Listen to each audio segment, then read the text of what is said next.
Our principal commencement speaker this afternoon has twice won the Academy Award for Best Director. As a result, he's quite used to waiting until the end of a long program before getting up to speak. I'm thrilled to introduce Steven Spielberg. Jaws was one of the first films I saw at a movie theater. To this day, I remember being terrified, even though you don't actually see that shark until halfway through the movie.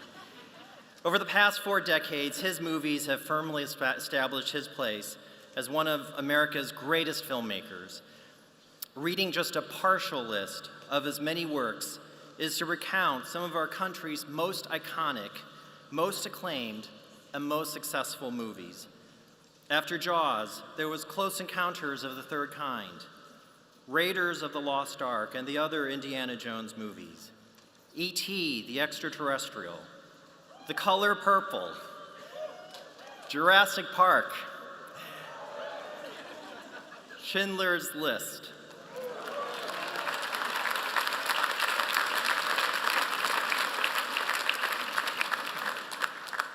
Amistad,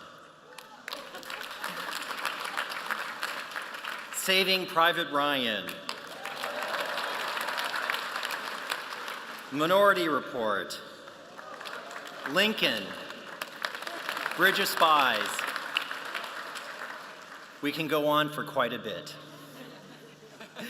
When you hear that you're about to see a Steven Spielberg movie, you know that you're going to see something memorable. You'll be entertained and also challenged.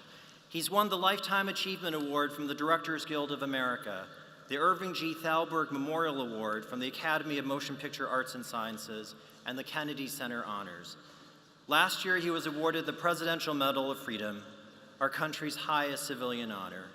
We're privileged to have him here with us this afternoon.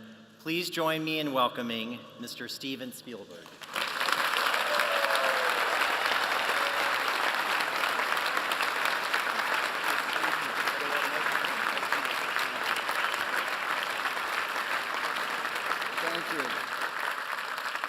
Thank you, President Faust and Paul Choi, thank you so much. It's an honor and a thrill to address this group of distinguished alumni and supportive friends and cavelling parents.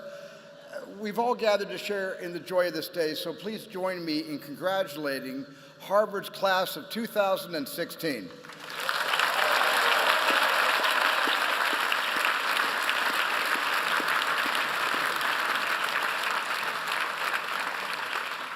I can remember my own college graduation, which is easy since it was only 14 years ago. How many of you took 37 years to graduate? Because like most of you, I began college in my teens, but sophomore year, I was offered my dream job at Universal Studios, so I dropped out. I told my parents if my movie career didn't go well, I'd re-enroll. It went all right. But eventually, I returned for one big reason. Most people go to college for an education, and some go for their parents, but I went for my kids. I'm the father of 7, and I kept insisting on the importance of going to college, but I hadn't walked the walk. So in my 50s, I re-enrolled at Cal State Long Beach, and I earned my degree.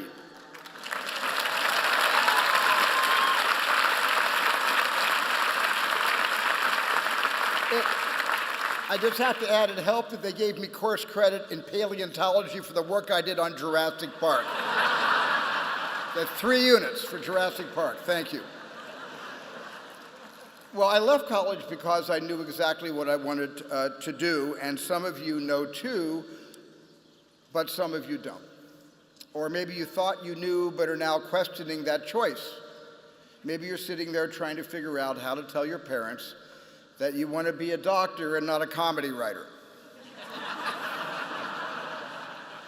Well, what you choose to do next is what we call in the movies the character-defining moment.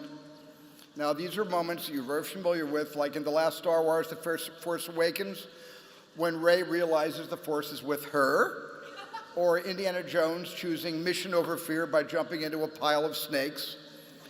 Now, in a 2-hour movie, you get a handful of character-defining moments, but in real life, you face them every day.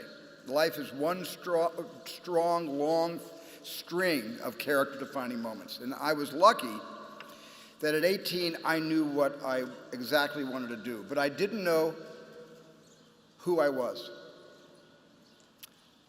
How could I, and how could any of us? Because for the first 25 years of our lives, we are trained to listen to voices that are not our own. Parents and professors fill our heads with wisdom and information, and then employers and mentors take their place and explain how this world really works. And usually these voices of authority make sense, but sometimes doubt starts to creep into our heads and into our hearts, and even when we think that's not quite how I see the world, it's kind of easier just to nod in agreement and go along, and for a while I let that going along define my character, because I was repressing my own point of view, because like in that Nilsson song, everybody was talking at me so I couldn't hear the echoes of my mind.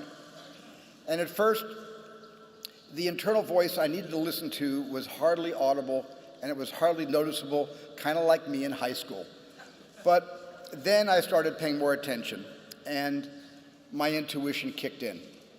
And I want to be clear that your intuition is different from your conscience. They work in tandem, but here's the distinction. Your conscience shouts, here's what you should do, while your intuition whispers, here's what you could do. Listen to that voice that tells you what you could do. Nothing will define your character more than that. Because once I turned to my intuition and I tuned into it,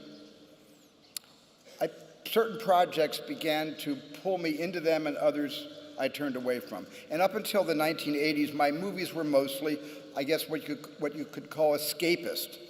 And I don't dismiss any of these movies, not even 1941. Not even that one. And many of these early films reflected the values that I cared deeply about, and I still do. But I was in a celluloid bubble because I'd cut my education short. My worldview was limited to what I could dream up in my head, not what the world could teach me. But then I directed The Color Purple, and this one film opened my eyes to experiences that I never could have imagined, and yet were all too real.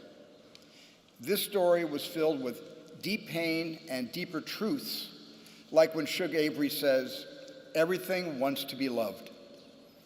My gut, which was my intuition, told me that more people needed to meet these characters and experience these truths. And while making that film, I realized that a movie could also be a mission. I hope all of you find that sense of mission. Don't turn away from what's painful. Examine it, challenge it. My job is to create a world that lasts 2 hours. Your job is to create a world that lasts forever. You are the future innovators, motivators, leaders, and caretakers. And the way you create a better future is by studying the past. Jurassic Park writer Michael Crichton, who graduated from both this college and this medical school, liked to quote a favorite professor of his who said that if you didn't know history, you didn't know anything. You were a leaf that didn't know it was part of a tree. So history majors, good choice. You're in great shape. Not in the job market, but culturally. The rest of us have to make a little effort. Social media that we're inundated and swarmed with is about the here and now. But I've been fighting and fighting inside my own family to get all my kids to look behind them, to look at what already has happened. Because to understand who they are is to understand who we were and who their grandparents were, and then what this country was like when they emigrated here. We are a nation of immigrants, at least for now. So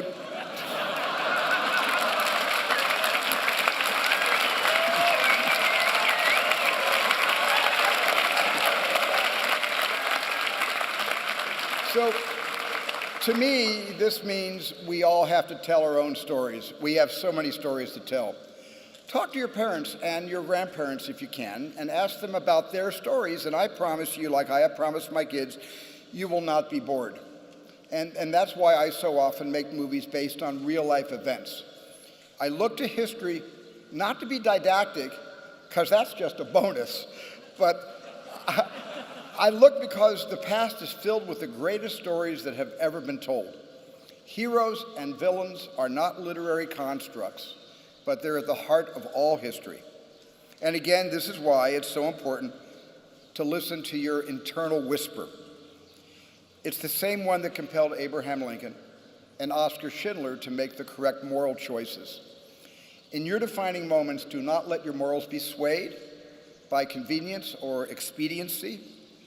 Sticking to your character requires a lot of courage, and to be courageous, you're going to need a lot of support. And if you're lucky you have parents like mine, I consider my mom my lucky charm. And when I was 12 years old, my father handed me a movie camera, the tool that allowed me to make sense of this world. And I am so grateful to him for that, and I am grateful that he's here at Harvard, sitting right down there.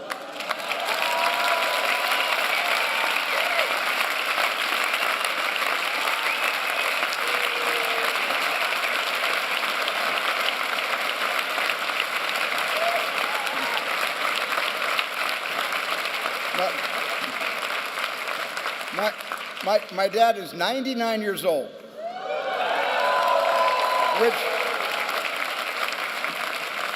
which means he's only 1 year younger than Widener Library, but unlike Widener, he's had zero cosmetic work.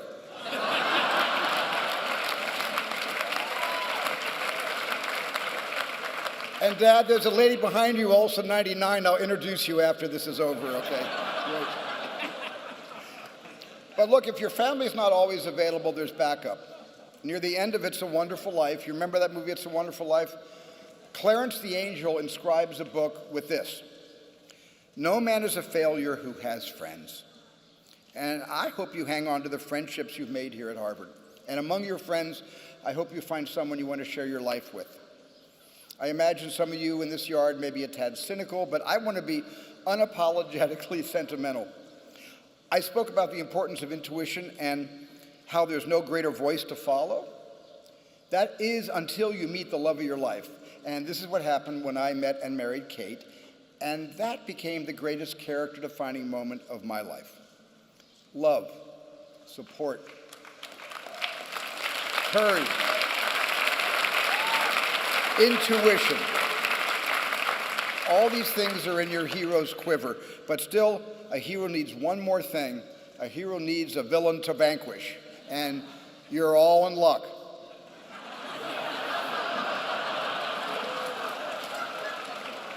This world is full of monsters, and there's racism, homophobia, ethnic hatred, class hatred, there's political hatred, and there's religious hatred.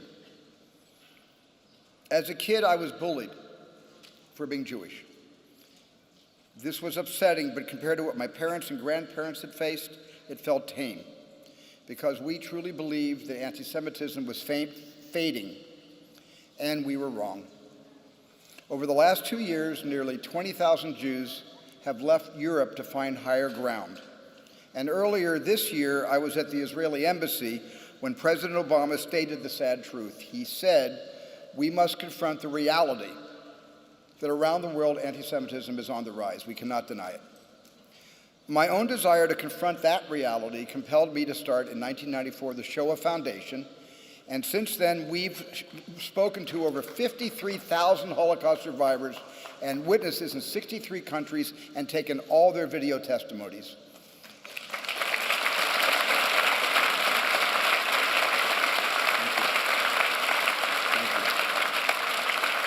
And we're now gathering testimonies from genocides in Rwanda, Cambodia, Armenia, and Nanking, because we must never forget that the inconceivable doesn't happen, it happens frequently. Atrocities are happening right now. And so we wondered not just when will this hatred end, but how did it begin? Now, I don't have to tell a crowd of Red Sox fans that we are wired for tribalism. But beyond rooting for the home team, tribalism has a much darker side. Instinctively, and maybe even genetically, we divide the world into us and them. So the burning question must be, how do all of us together find the we? How do we do that? There's still so much work to be done, and sometimes I feel the work hasn't even begun. And it's not just anti-Semitism that's surging. Islamophobia is on the rise too, because there's no difference between anyone who is discriminated against, whether it's the Muslims or the Jews or minorities on the border states or the LGBT community. It is all big one hate. And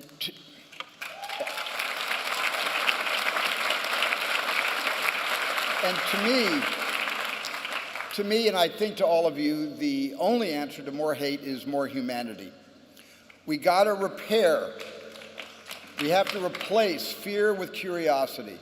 Us and them will find the we by connecting with each other and by believing that we're members of the same tribe and by feeling empathy for every soul, even Yaleys. And no, it's good. My son graduated from Yale, thank you. And make sure this, whoa. But make sure this empathy isn't just something that you feel. Make it something you act upon. That means vote, peaceably protest. Speak up for those who can't, and speak up for those who may be shouting but aren't being heard. Let your conscience shout as loud as it wants if you're using it in the service of others. And as an example of action in service of others, you need to look no further than this Hollywood-worthy backdrop of Memorial Church. Its south wall bears the names of Harvard alumni, like President Faust has already mentioned, students and faculty members who gave their lives in World War II. All told, 697 souls who once tread the ground where we stand now were lost. And at a service in this church in late 1945, Harvard President James Conant, which President Faust also mentioned, honored the brave and called upon the community to reflect the radiance of their deeds. 70 years later, this message still holds true, because their sacrifice is not a debt that can be repaid in a single generation. It must be repaid with every generation, just as we must never forget the atrocities. We must never forget those who fought for freedom. So as you leave this college and head out into the world, continue please to reflect the radiance of their deeds, or as Captain Miller in Saving Private Ryan would say, earn this. And please stay connected. Please never lose eye contact. This may not be a lesson you want to hear from a person who creates media, but we are spending more time looking down at our devices than we are looking in each other's eyes. So